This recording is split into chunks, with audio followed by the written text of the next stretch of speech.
In August of '95, one of the U.S.'s largest CG conventions, SIGGRAPH, was held in L.A. At that time, we were not sure what the next generation RPG game should look like. So, as an experiment, we created a CG-based, game-like interactive demo to present at the show. It focused on battle scenes that were 100% real-time and polygon-based. This became the seed of Final Fantasy VII, and it was then that we decided to make this a CG-based game. When we discussed designing the field scenes as illustration or CG-based, we came up with the idea to eliminate the connection between the movies and the fields. Without using blackout at all and maintaining the quality at the same time, we would make the movie stop at one cut and make the characters move around on it. We tried to make it controllable even during movies.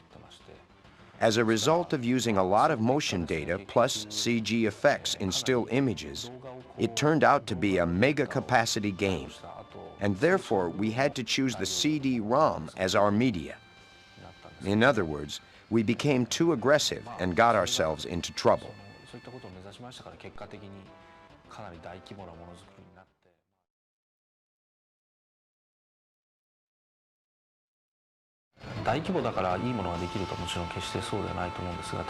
A larger developing team will not always create a better game. But when a project moves onto a scale such as this, you get to spend a lot of money and work with a highly qualified staff. We were able to use many high-end machines and work with a staff of approximately 100. And I believe this was one of the largest game development teams in history. As a result, the final game generates a tremendous amount of energy.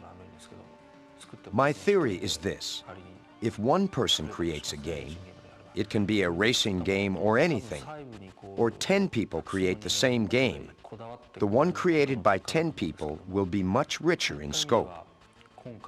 There's a larger pool of resources to draw from, and each person is able to put passion into his role, creating a greater sense of depth.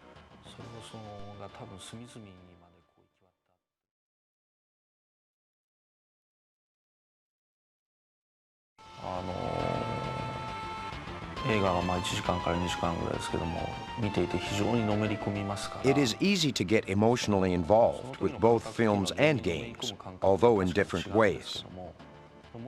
Adding certain interactive aspects to films, however, I believe that players can get further into them, even become one with the visual images.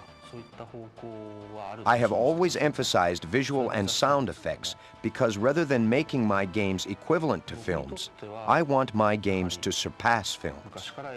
That is my goal.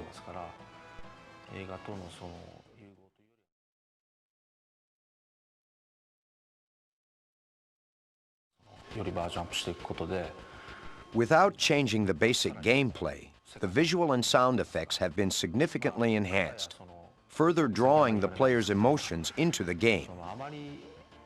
One-way RPGs force too many images and too much sound on the players, robbing them of the feel of control. In order to avoid those responses, we did extensive research during Final Fantasy V and VI on how to make the players feel interactively involved in the game while upgrading the visual and sound effects. The results of this research are reflected in Final Fantasy VII.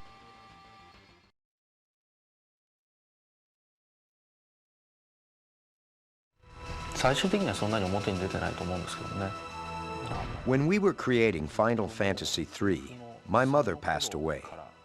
And ever since, I have been thinking about the theme, life. Life exists in many things.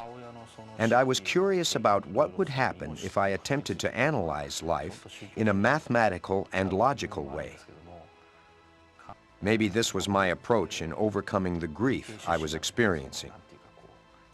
This is the first time in the series that this particular theme actually appears in the game itself.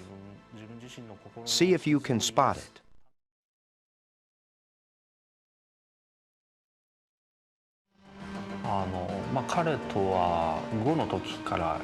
I have been working with him since Final Fantasy V.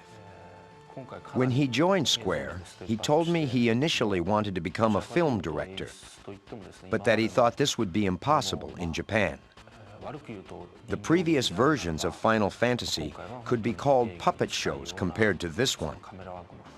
It's a real film requiring innovative effects and various camera angles.